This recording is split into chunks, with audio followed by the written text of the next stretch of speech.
এই দেশে গণতন্ত্র যদি কেউ লালন করে সেটি বাংলাদেশ জাতীয়তাবাদী দল বিএনপি। আমাদের আদর্শের জনক শহীদ রাষ্ট্রপতি জিয়াউর রহমান, যিনি স্বাধীনতার ঘোষণা দিয়ে যুদ্ধ করে তিনি এই দেশটি স্বাধীন করেছেন এবং গণতন্ত্র প্রতিষ্ঠা করেছেন। আমাদের প্রিয় নেত্রী দেশনেত্রী বেগম খালেদা জিয়া গণতন্ত্র যখন আবার স্বৈরাচারের কবলে পড়ে দীর্ঘ 9 বছর আন্দোলন সংগ্রাম করে এই গণতন্ত্র প্রতিষ্ঠা করেছেন। আজকের যে সংসদীয় গণতন্ত্র সেটির মূল ধারক হচ্ছে দেশনেত্রী বেগম খালেদা জিয়া। 24 আন্দোলনে মূল নেতৃত্ব দিয়েছেন আমাদের মাননীয় প্রধানমন্ত্রী দেশনায়ক তারেক রহমান। উনি কিন্তু এই আন্দোলনের কৃতিত্ব নিজেই ঘোষণা করেছেন যে বাংলাদেশের আপামর জনগণ এটি নেতৃত্ব দিয়েছে। বিএনপি একমাত্র দল যারা কখনোই এই দেশের গণতন্ত্রের বিপক্ষে কখনো যায় নাই। বিএনপিকে কেউ রাজাকার কিন্তু বলতে পারবে না, কারণ স্বাধীনতার মহান ঘোষকের দল হচ্ছে বিএনপি, যিনি বাকশাল থেকে এই দেশের মানুষকে বহুদলীয় গণতন্ত্র দিয়েছেন। বিএনপি একটি আধুনিক উদার গণতান্ত্রিক দল হচ্ছে বিএনপি। এই যে আজকে ইলেকট্রনিক্স মিডিয়ার সাংবাদিক ভাইয়েরা আছেন, প্রিন্ট মিডিয়ার সাংবাদিক ভাইয়েরা আছেন, বিএনপি কিন্তু কোনো নিউজ কন্ট্রোল করে না। ওভার স্বাধীনতা দিয়েছে বিএনপি এই গণমাধ্যমগুলোকে। আমরা ডেমোক্রেসিতে বিশ্বাস করি। যতবার বাংলাদেশের মানুষ নিরপেক্ষভাবে ভোট দেওয়ার সুযোগ হয়েছে ততবার বাংলাদেশের মানুষ বিএনপিকে বেছে নিয়েছে। কারণ যেই গণতন্ত্র টিকে থাকুক এটি ধারণ করে বিএনপি। শহীদ রাষ্ট্রপতি জিয়াউর রহমান, দেশনেত্রী বেগম খালেদা জিয়ার পরে এখন গণতন্ত্রের নেতা, মানবিক নেতা মাননীয় প্রধানমন্ত্রী দেশনায়ক তারেক রহমান। এখানে ছাত্রছাত্রীরা রয়েছেন, শিক্ষকরা রয়েছেন,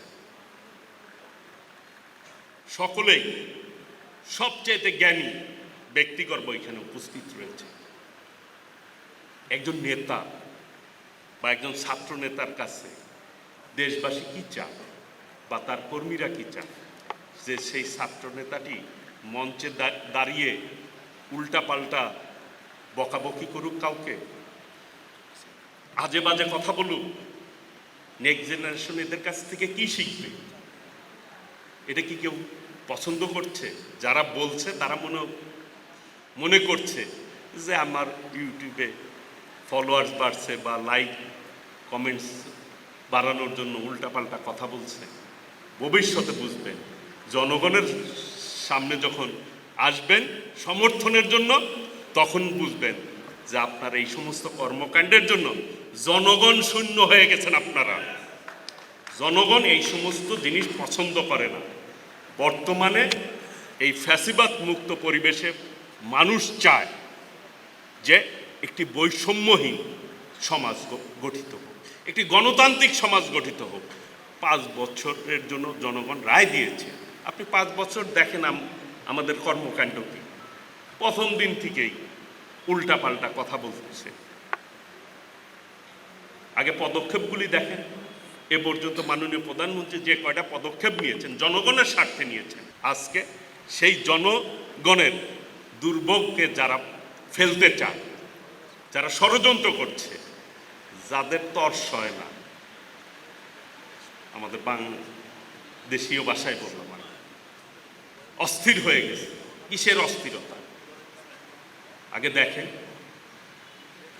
5 বছর পরে একটি সুষ্ঠু নির্বাচন হবে, জনগণই বিচার করবে যে নেক্সট কে দেশ পরিচালনা করবে। আমরা ভালো করলে আমরা পরিচালনা করব, আমাদেরকে ম্যান্ডেট দিলে আমরা যাব, আপনাদেরকে ম্যান্ডেট দিলে আপনারা যাবেন।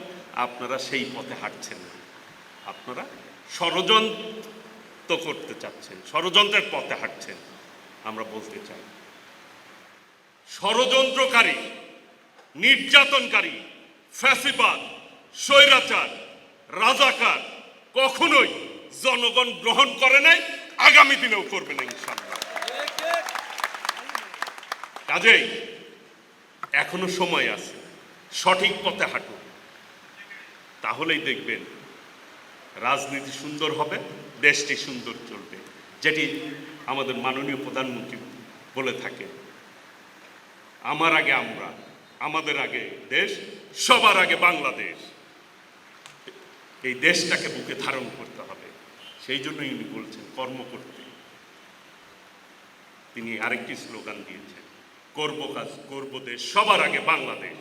আমরা দেশটাকে ধারণ করতে চাই, আমাদের দেশের মানুষকে আমরা মূল্যায়ন করতে চাই।